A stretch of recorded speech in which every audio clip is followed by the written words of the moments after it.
24108 dari kelas D.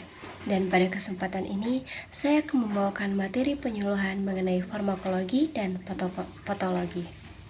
Pada kehidupan sehari-hari kita sering mendengar tentang obat dan juga berbagai macam penyakit, namun tidak semua orang memahami bagaimana obat bekerja atau bagaimana penyakit bisa terjadi.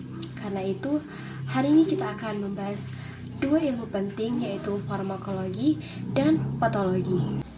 Nah, saat ini kita masuk di materi pertama, yaitu farmakologi. Definisi farmakologi. Farmakologi adalah ilmu yang mempelajari obat mulai dari sifat-sifatnya, cara kerjanya di tubuh, efek yang ditimbulkan, hingga bagaimana tubuh memproses obat tersebut. Secara umum, farmakologi terjadi menjadi dua cabang utama, yaitu satu, farmakodinamik, bagaimana obat bekerja pada tubuh, dan kedua, farmakokinetik, bagaimana tubuh melakukan obat tersebut. Selanjutnya kita masuk di sejarah singkat farmakologi. Farmakologi berkembang dari praktik pengobatan tradisional ribuan tahun lalu. Pada zaman Mesir dan Yunani kuno, tanaman obat sudah digunakan untuk mengobati penyakit. Tokoh penting yaitu Hippocrates dan Dioscorides yang mendokumentasikan bahan obat alami.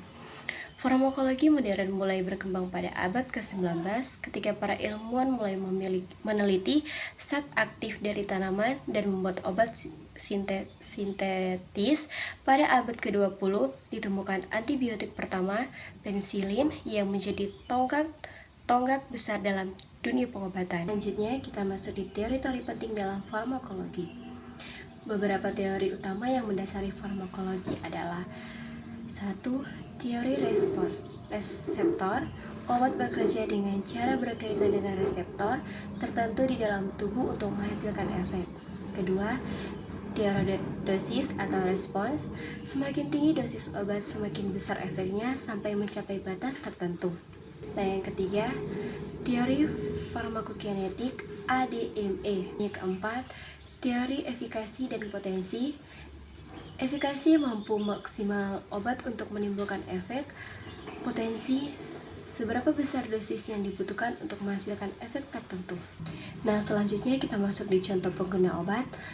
Beberapa contoh obat yang sering kita temui yaitu adanya antibiotik, digunakan hanya untuk infeksi bakteri, bukan virus.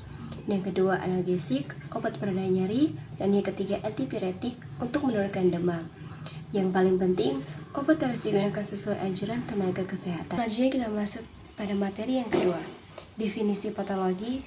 Patologi adalah ilmu yang mempelajari penyakit termasuk penyebabnya, mekanisme terjadinya, perubahan struktur tubuh yang ditimbulkan, serta gejala klinis yang muncul. Sejarah singkat patologi. Patologi dimulai pada zaman kuno ketika penyakit masih dianggap sebagai hal supernatural. Memasuki abad yang ke-16, Andreas Vesalius mulai mengkaji anatomi tubuh secara ilmiah. Pada abad yang ke-19 menjadi titik penting ketika Rudolf Virchow, bapak patologi modern, memperkenalkan teori bahwa penyakit berasal dari kelainan pada sel. Dari sinilah patologi berkembang menjadi ilmu yang membahas perubahan jaringan organ dan proses biologis pembentukan penyakit. Selanjutnya kita masuk di teori-teori penting dalam patologi, yaitu 1. Teori sel oleh Rudolf Virchow. Semua penyakit bermula dari sel, artinya gangguan pada sel akan memengaruhi jaringan organ dan akhirnya seluruh tubuh. Dan yang kedua, teori etiologi. Penyakit memiliki faktor penyebab tertentu seperti adanya infeksi, genetik, lingkungan, atau gaya hidup yang tidak sehat. Dan yang ketiga, teori patogenesis. Ini adalah teori tentang bagaimana penyakit berkembang langkah demi langkah. Dan yang keempat, teori inflamasi. Inflamasi adalah respon pertahanan tubuh terhadap cedera atau infeksi. Dan yang terakhir, contoh penyakit dalam patologi yang adanya: 1. Inflamasi, respon tubuh saat terjadi cedera atau infeksi. Dan yang kedua, diabetes, gangguan metabolisme gula darah. Dan yang ketiga, hipertensi, kondisi tekanan darah tinggi yang bisa menyebabkan komplikasi. Dan yang sangat-sangat terakhir, hubungan farmakologi dan patologi. Farmakologi dan patologi saling berkaitan erat.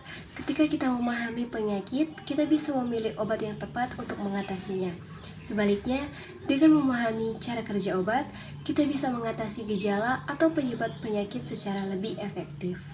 Kita masuk di penutup atau kesimpulan. Sebagai kesimpulan, farmakologi dan patologi adalah dua ilmu yang sangat penting dalam dunia kesehatan. Dengan memahami keduanya, kita bisa menggunakan obat dengan lebih aman, mencegah penyakit, dan menjaga kesehatan dengan lebih baik. Demikian penyampaian materi dari saya. Semoga penjelasan ini dapat memberikan manfaat dan menambah pemahaman kita semua. Mohon maaf apabila terdapat kekurangan dalam penyampaian. Terima kasih.